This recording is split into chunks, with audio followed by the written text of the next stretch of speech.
ನಮಸ್ಕಾರಗಳು. ಇನ್ನೇನು ನವರಾತ್ರಿ ಶುರುವಾಗುತ್ತೆ. ಈ ವಿಡಿಯೋ ನವರಾತ್ರಿ ಹಾಗೂ ದಸರಾ ಹಬ್ಬದ ಬಗ್ಗೆ ಆಗಿರುತ್ತೆ. ಸೊ ಕೊನೆವರೆಗೂ ನೋಡಿ. ದುರ್ಗಾದೇವಿಯ ಶಕ್ತಿಯೇ ಅಪಾರ. ಆಕೆ ಕೋಪಕ್ಕೂ ಸೈ, ಕರುಣೆಗೂ ಸೈ. ದುರ್ಗಾದೇವಿಯು ದುಷ್ಟರ ಸಂಹಾರಕ್ಕಾಗಿ ಅನೇಕ ಅವತಾರಗಳನ್ನು ಎತ್ತಿದ್ದಾಳೆ. ಆಕೆಯ ಈ 9 ಅವತಾರಗಳನ್ನೇ ನಾವು ನವರಾತ್ರಿಯ 9 ದಿನಗಳಲ್ಲಿ ಪೂಜಿಸುವುದು. ದುರ್ಗಾದೇವಿಯ 9 ಅವತಾರಕ್ಕೂ ಅದರದೇ ಆದ ವಿಶೇಷತೆ ಇದೆ ಮತ್ತು ಆಕೆಯನ್ನು ಒಲಿಸಿಕೊಳ್ಳಲು 9 ಬಣ್ಣಗಳು ಹಾಗೂ 9 ಮಂತ್ರಗಳು ಕೂಡ ಇವೆ. ಜಗನ್ಮಾತೆಯಾದ ಆ ದುರ್ಗೆಯ ಅವತಾರಗಳಲ್ಲಿ ಒಬ್ಬಳು ಸೌಮ್ಯ, ಒಬ್ಬಳು ಸಾತ್ವಿಕ ಹಾಗೂ ಒಬ್ಬಳು ಭಯಂಕರಿ. ಹೀಗೆ ಒಂದೊಂದು ಅವತಾರಕ್ಕೆ ಒಂದೊಂದು ವಿಶೇಷತೆ ಇದೆ. 9 ದಿನಗಳು 9 ದೇವಿಯ ಅವತಾರಗಳು, ಪ್ರತಿದಿನ ಕೂಡ ಒಂದೊಂದು ಮಹತ್ವ ಇದೆ. 9 ದಿನ 9 ಬಣ್ಣಗಳನ್ನು ಧರಿಸಿ ಪೂಜೆ ಮಾಡುವುದು ಈ ಹಬ್ಬದ ವಿಶೇಷತೆ. ಮಹಿಷಾಸುರ ಎಂಬ ರಾಕ್ಷಸನನ್ನು 9 ದಿನಗಳ ಸುದೀರ್ಘ ಯುದ್ಧದ ನಂತರ ದುರ್ಗಾದೇವಿಯು ಕೊಂದಿದ್ದನ್ನು ನಾವು ನವರಾತ್ರಿ ಎಂದು ಆಚರಿಸ್ತೇವೆ. ಅದಕ್ಕಾಗಿಯೇ ಮಹಿಷಾಸುರ ಮರ್ದಿನಿ ಅಂತ ದೇವಿಗೆ ಹೆಸರು. ಬನ್ನಿ, ಆ ದೇವಿಯ 9 ಅವತಾರಗಳು, 9 ಮಂತ್ರಗಳು ಹಾಗೂ 9 ಬಣ್ಣಗಳ ವಿಶೇಷತೆಗಳ ಬಗ್ಗೆ ಈ ವಿಡಿಯೋದಲ್ಲಿ ತಿಳಿಯೋಣ.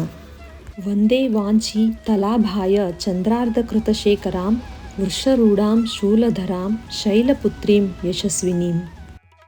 ಮೊದಲನೆಯ ದಿನವನ್ನು ಶೈಲಪುತ್ರಿಗೆ ಸಮರ್ಪಿಸಲಾಗುತ್ತದೆ. ನವರಾತ್ರಿಯ ಮೊದಲನೆಯ ದಿನ ಆ ಜಗಜ್ಜನನಿಯನ್ನು ಶೈಲಪುತ್ರಿಯ ರೂಪದಲ್ಲಿ ಪೂಜೆ ಮಾಡ್ತೇವೆ.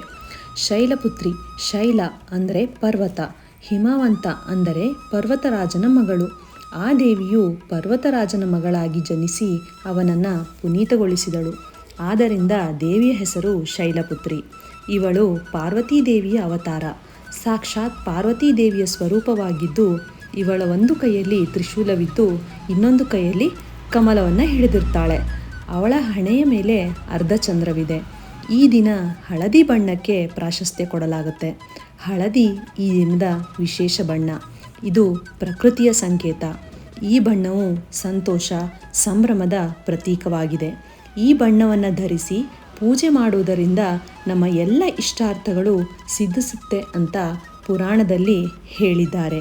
ಆದ್ದರಿಂದ ನವರಾತ್ರಿಯ ಮೊದಲನೇ ದಿನ ಶೈಲಪುತ್ರಿಗೆ ಹಳದಿ ಬಣ್ಣವನ್ನು ಧರಿಸಿ ಪೂಜೆ ಮಾಡುವುದರಿಂದ ಎಲ್ಲ ಇಷ್ಟಾರ್ಥಗಳು ಸಿದ್ಧಿಸುತ್ತೆ.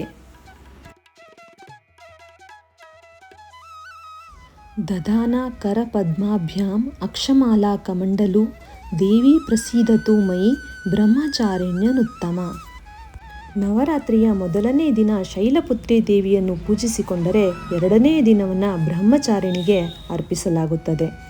ಪಾರ್ವತಿಯು ಉಮಾ ಎಂಬ ಹೆಸರಿನಲ್ಲಿ ಪರ್ವತರಾಜನ ಮಗಳಾಗಿ ಜನಿಸಿ ಒಮ್ಮೆ ಪರಮೇಶ್ವರನನ್ನು ಒಲಿಸಿಕೊಳ್ಳಬೇಕು ಎಂಬ ಅತಿಯಾದ ಕಠಿಣವಾದ ತಪಸ್ಸನ್ನು ಮಾಡ್ತಾಳೆ. ಬಹಳ ಕಠಿಣವಾದ ತಪಸ್ಸನ್ನು ಆಚರಿಸಿದ ಕಾರಣ ಇವಳಿಗೆ ತಪಶ್ಚಾರಿಣಿ ಅಥವಾ ಬ್ರಹ್ಮಚಾರಿಣಿ ಎಂಬ ಹೆಸರು ಬಂದಿದೆ. ಮಾತಾ ಬ್ರಹ್ಮಚಾರಿಣಿ ಬಲಗೈಯಲ್ಲಿ ಜಪಮಾಲೆ ಹಾಗೂ ಎಡಗೈಯಲ್ಲಿ ಕಮಂಡಲವಿದೆ. ಅವಳ ನಿಷ್ಠೆ ಮತ್ತು ಬುದ್ಧಿಶಕ್ತಿಯನ್ನು ಸೂಚಿಸುತ್ತಾಳೆ. ಈ ದೇವಿಯು ದುರ್ಗಾದೇವಿಯ ರೂಪ. ಈ ದಿನದ ವಿಶೇಷ ಬಣ್ಣ ಹಸಿರು. ಹಸಿರು ಬಣ್ಣ ಆಧ್ಯಾತ್ಮಿಕ ಜ್ಞಾನದ ಸಂಕೇತ. ಇದು ಹೊಸ ಆರಂಭ ಮತ್ತು ಬೆಳವಣಿಗೆಯನ್ನು ಸೂಚಿಸುತ್ತದೆ. ಈ ದಿನ ಹಸಿರು ಬಣ್ಣದ ವಸ್ತ್ರಗಳನ್ನು ಧರಿಸಿ ಬ್ರಹ್ಮಚಾರಿಣಿ ದೇವಿಯನ್ನು ಪೂಜೆ ಮಾಡುವುದರಿಂದ ನಮ್ಮ ಸಕಲ ಇಷ್ಟಾರ್ಥಗಳು ಫಲಿಸುತ್ತದೆ ಎಂದು ನಮ್ಮ ಪುರಾಣ ಹೇಳುತ್ತದೆ. ಪಿಂಡ ಜಪ್ರವರಾರೂಢ ಚಂಡ ಕೋಪಾಸ್ತ್ರ ಕೈರ್ಯುತ ಪ್ರಸಾದಂ ತನುತೆ ಮಹ್ಯಂ ಚಂದ್ರಘಂಟೇತಿ ವಿಶ್ರುತ. ನವರಾತ್ರಿಯ 3ನೇ ದಿನ ಚಂದ್ರಘಂಟಾ ದೇವಿಯ ಆರಾಧನೆಯನ್ನು ಮಾಡಲಾಗುತ್ತದೆ. ಇವಳದ್ದು ಶಾಂತ ಸ್ವರೂಪ. ಇವಳು ಹಣೆಯ ಮೇಲೆ ಅರ್ಧಚಂದ್ರನನ್ನು ಹೊತ್ತಿರ್ತಾಳೆ. ಅದರಿಂದ ಇವಳ ಹೆಸರು ಚಂದ್ರಘಂಟ. ಇವಳು ಚಿನ್ನದ ಶರೀರ ಹಾಗೂ 10 ಕೈಗಳನ್ನು ಹೊಂದಿರುತ್ತಾಳೆ.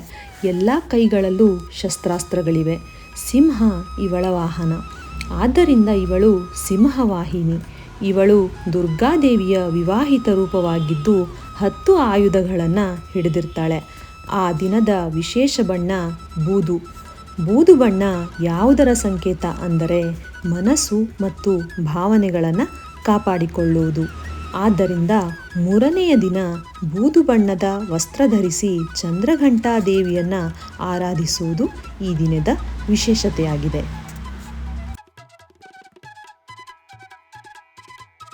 ಸುರಾ ಸಂಪೂರ್ಣ ಕಲಶಂ ರುಧಿರಾಪ್ಲುತಮೇವ ಚ ದಧಾನ ಹಸ್ತಪದ್ಮಾಭ್ಯಾಂ ಕೂಷ್ಮಾಂಡ ಶುಭದಾಸ್ತು ಮೇ. ನವರಾತ್ರಿಯ 4ನೇ ದಿನ ಕೂಷ್ಮಾಂಡ ದೇವಿಗೆ ಅರ್ಪಣೆ. ಈ ದೇವಿಯು ಮುಗುಳುನಗೆಯಿಂದ ಬ್ರಹ್ಮಾಂಡ ಸೃಷ್ಟಿಯಾಯಿತು ಅಂತ ಪುರಾಣಗಳು ಹೇಳುತ್ತವೆ. ಕು ಅಂದರೆ ಸಣ್ಣ, ಊಷ್ಮ ಅಂದರೆ ಮೊಟ್ಟೆ ಅಥವಾ ಭ್ರೂಣ ಅಥವಾ ಸುಂದರವಾದ ಜಾಗ ಎಂದರ್ಥ. ಆಕೆಯ ಕಿರುನಗೆಯ ಶಕ್ತಿಯಿಂದ ಮೊಟ್ಟೆಯ ಆಕಾರದ ಈ ಬ್ರಹ್ಮಾಂಡ ಸೃಷ್ಟಿಯಾಯಿತು, ಅಂದರೆ ಈ ಪುಟ್ಟ ಪ್ರಪಂಚ ಅವಳ ಮುಗುಳುನಗೆಯಿಂದ ಸೃಷ್ಟಿಯಾಯಿತು ಅಂತ ಪುರಾಣ ಹೇಳುತ್ತೆ. ಕೂಷ್ಮಾಂಡ ದೇವಿ ಅಂದರೆ ಸೃಷ್ಟಿಕರ್ತೆ. ಹೆಣ್ಣು ಮಕ್ಕಳು ಯಾವಾಗಲೂ ನಗ್ತಾ ಇರಬೇಕು, ಅವರು ನಗುವಿನಿಂದ ಏನನ್ನಾದರೂ ಸಾಧಿಸಬಹುದು ಎನ್ನುವುದಕ್ಕೆ ಕೂಷ್ಮಾಂಡ ದೇವಿಯೇ ಸಾಕ್ಷಿ. ಇವಳ ಹತ್ತಿರ 8 ಅಸ್ತ್ರಗಳಿವೆ: ಗದೆ, ಜಪಮಣಿ, ಕಮಂಡಲ, ಧನಸ್ಸು, ಬಾಣ, ಕಮಲ, ಚಕ್ರ ಮತ್ತು ಅಮೃತ ಕಲಶ. ಇವು ಶಕ್ತಿ, ಅಮರತ್ವ, ಪಾವಿತ್ರ್ಯ, ಜ್ಞಾನ, ಗುರಿ, ಆಧ್ಯಾತ್ಮ, ಕಾಲವನ್ನು ಸೂಚಿಸುತ್ತವೆ. ಈ ದಿನದ ವಿಶೇಷ ಬಣ್ಣ ಕಿತ್ತಳೆ.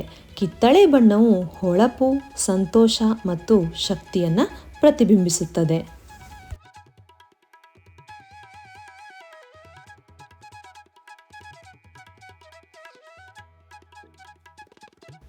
ಸಿಂಹಾಸನಗತಾ ನಿತ್ಯಂ ಪದ್ಮಾಶ್ರಿತಕರದ್ವಯ ಶುಭದಾಸ್ತು ಸದಾ ದೇವಿ ಸ್ಕಂದಮಾತಾ ಯಶಸ್ವಿನಿ. ನವರಾತ್ರಿಯ 5ನೇ ದಿನ ಸ್ಕಂದಮಾತಾ ದೇವಿಯನ್ನು ಪೂಜಿಸಲಾಗುತ್ತದೆ. ಸ್ಕಂದಮಾತಾ ಕುಮಾರ ಕಾರ್ತಿಕೇಯನ ತಾಯಿ ಅಂತ ಹೇಳಲಾಗುತ್ತೆ. ಈ ಅವತಾರದಲ್ಲಿ ತಾಯಿಯು ಸಂತೋಷದ ಭಾವನೆಯೊಂದಿಗೆ ಭಕ್ತರಿಗೆ ದರ್ಶನ ಕೊಡ್ತಾಳೆ. ದೇವಿಯ ಈ ರೂಪವನ್ನು ಆರಾಧಿಸಿದರೆ ನಮ್ಮಲ್ಲಿರುವ ದೈವತ್ವವನ್ನು ಪೋಷಿಸುತ್ತಾಳೆ ಎಂಬ ನಂಬಿಕೆ ಇದೆ. ಮಗನಾದ ಸ್ಕಂದನನ್ನು ತಡೆಯ ಮೇಲೆ ಕೂರಿಸಿಕೊಂಡಿರುವ ದುರ್ಗಾದೇವಿಯ ಈ ಅವತಾರ ಅತ್ಯಂತ ಪವಿತ್ರ ಹಾಗೂ ಅದ್ಭುತ ರೂಪ ಎಂದು ಹೇಳಲಾಗುತ್ತದೆ. ಸ್ಕಂದ ಮಾತೆಗೆ 4 ಭುಜಗಳಿದ್ದು, ಒಂದು ಕೈಯಲ್ಲಿ ಸ್ಕಂದನನ್ನು ಹಾಗೂ 2 ಕೈಯಲ್ಲಿ ಕಮಲವನ್ನು ಹಿಡಿದಿರ್ತಾಳೆ. ಇನ್ನೊಂದು ಹಸ್ತವು ಅಭಯ ಮುದ್ರೆಯಲ್ಲಿದ್ದು ಸದಾ ತನ್ನ ಭಕ್ತರನ್ನು ಆಶೀರ್ವಾದ ಮಾಡುತ್ತಾಳೆ. ಇವಳ ಶರೀರದ ಬಣ್ಣವು ಸಂಪೂರ್ಣವಾಗಿ ಬೆಳ್ಳಗಿದ್ದು ಕಮಲದ ಆಸನದಲ್ಲಿ ವಿರಾಜಮಾನಳಾಗಿದ್ದಾಳೆ. ಈ ಕಾರಣಕ್ಕಾಗಿ ಇವಳನ್ನು ಪದ್ಮಾಸನಾ ದೇವಿ ಎಂದು ಕರೆಯುತ್ತಾರೆ. ಸಿಂಹವು ಸ್ಕಂದಮಾತೆಯ ವಾಹನವಾಗಿದೆ. ಈ ದಿನ ಬಿಳಿ ಬಣ್ಣ ಧರಿಸಲಾಗುತ್ತದೆ. ಬಿಳಿ ಬಣ್ಣವು ಶುದ್ಧತೆ ಹಾಗೂ ಧ್ಯಾನವನ್ನು ಸೂಚಿಸುತ್ತದೆ. ಚಂದ್ರಹಾಸೋಜ್ವಲಕರ ಶಾರ್ದೂಲ ವರವಾಹನ ಕಾತ್ಯಾಯಿನಿ ಶುಭಂ ದದ್ಯಾದೇವಿ ದಾನವಘಾತಿನಿ. ನವರಾತ್ರಿಯ 6ನೇ ದಿನವನ್ನು ಕಾತ್ಯಾಯಿನಿ ದೇವಿ ಎಂದು ಕರೆಯಲ್ಪಡುವ ದುರ್ಗಾದೇವಿಯ ಉಗ್ರ ಯೋಧ ಅವತಾರಕ್ಕೆ ಸಮರ್ಪಿಸಲಾಗಿದೆ. ಸಿಂಹದ ಮೇಲೆ ಸವಾರಿ ಮಾಡುವ ಮತ್ತು ಕಮಲದ ಹೂವು, ಖಡ್ಗ ಮತ್ತು ಶಿವನ ತ್ರಿಶೂಲ ಸೇರಿದಂತೆ ಬಹು ಆಯುಧಗಳನ್ನು ತನ್ನ ಕೈಯಲ್ಲಿ ಹಿಡಿದಿರುವ ಮಹಿಷಾಸುರ ಮರ್ದಿನಿಯನ್ನು ಷಷ್ಠಿಯಂದು, ಅಂದರೆ ನವರಾತ್ರಿ ಹಬ್ಬದ 6ನೇ ದಿನದಂದು ಪೂಜಿಸಲಾಗುತ್ತದೆ. ತಾಯಿಯ ರೂಪವು ಚಿನ್ನದಂತೆ ಪ್ರಕಾಶಮಾನವಾಗಿದೆ ಮತ್ತು ಅತ್ಯಂತ ದೈವಿಕವಾಗಿದೆ. ತಾಯಿಗೆ 4 ತೋಳುಗಳಿವೆ.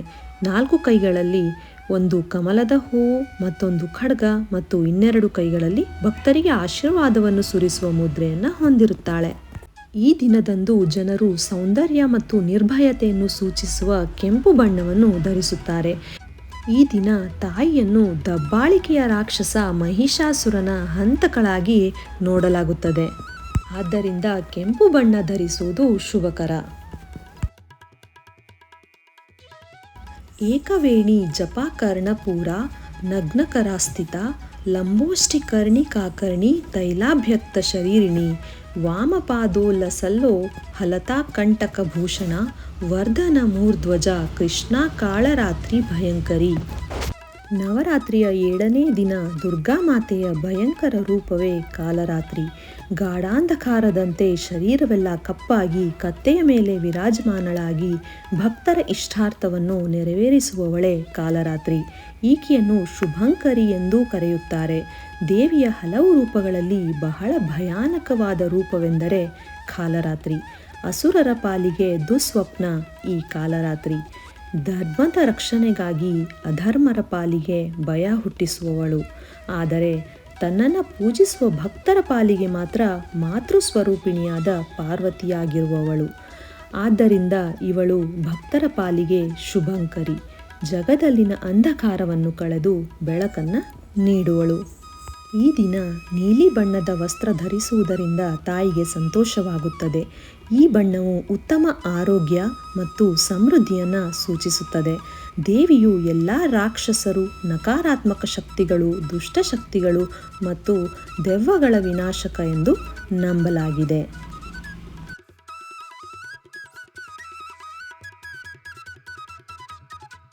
ಶ್ವೇತೆ ವೃಷೇ ಸಮಾರೂಢ ಶ್ವೇತಾಂಬರಧರಾಂ ಶುಚಿ ಮಹಾಗೌರಿ ಶುಭಂ ದದ್ಯಾನ್ ಮಹಾದೇವ ಪ್ರಮೋದದ. 8ನೆಯ ದಿನ ಮಹಾಗೌರಿಯನ್ನು ಪೂಜಿಸಲಾಗುತ್ತದೆ. ಗೌರಿಯು ಗಿರಿಗಳ ಪುತ್ರಿ. ಅವಳು ಎತ್ತಿನ ಮೇಲೆ ಕುಳಿತಿರುತ್ತಾಳೆ. ಈಕೆಯನ್ನು ಗಣೇಶನ ತಾಯಿ ಎಂದು ಕೂಡ ಕರೆಯುತ್ತಾರೆ. ತಾಯಿಯ ಈ ರೂಪವು ಸೌಂದರ್ಯ, ಐಶ್ವರ್ಯ ಮತ್ತು ಬುದ್ಧಿವಂತಿಕೆಯನ್ನು ನೀಡುತ್ತದೆ. ಈ ದಿನ ಗುಲಾಬಿ ಬಣ್ಣವನ್ನು ಧರಿಸಲಾಗುತ್ತದೆ. ಈಕೆಯನ್ನು ಪೂಜಿಸುವವನು ಜೀವನದ ಎಲ್ಲ ಕಷ್ಟಗಳಿಗೆ ಪರಿಹಾರ ಪಡೆಯುತ್ತಾನೆ. ಸಿದ್ಧ ಗಂಧರ್ವ ಯಕ್ಷಾದ್ಯೈರಸುರೈ ರಮರೈ ರಪಿ ಸೇವ್ಯಮಾನ ಸದಾ ಭೂಯಾತ್ ಸಿದ್ಧಿದಾಯಿನಿ. ಕೊನೆಯ ದಿನದಂದು ಸಿದ್ಧಿದಾತ್ರಿ ದೇವಿಯನ್ನು ಪೂಜಿಸುತ್ತಾರೆ. ಈ ತಾಯಿ ಕೆಂಪು ತಾವರೆಯ ಮೇಲೆ ವಿರಾಜಮಾನರಾಗಿರುತ್ತಾರೆ. ಈ ದಿನ ನೇರಳೆ ಬಣ್ಣವನ್ನು ಧರಿಸಲಾಗುತ್ತದೆ. ಶಿವನ ದೇಹದ ಒಂದು ಮುಖ ಸಿದ್ಧಿದಾತ್ರಿ ದೇವಿ. ಆದ್ದರಿಂದ ಅವನನ್ನು ಅರ್ಧನಾರೀಶ್ವರ ಎಂದು ಕರೆಯುತ್ತಾರೆ. ಶಾಸ್ತ್ರಗಳ ಪ್ರಕಾರ ಶಿವನು ಈ ದೇವಿಯನ್ನು ಪೂಜಿಸುವ ಮೂಲಕ ಎಲ್ಲ ಸಿದ್ಧಿಗಳನ್ನು ಪಡೆದನು ಅಂತ ಹೇಳಲಾಗುತ್ತೆ.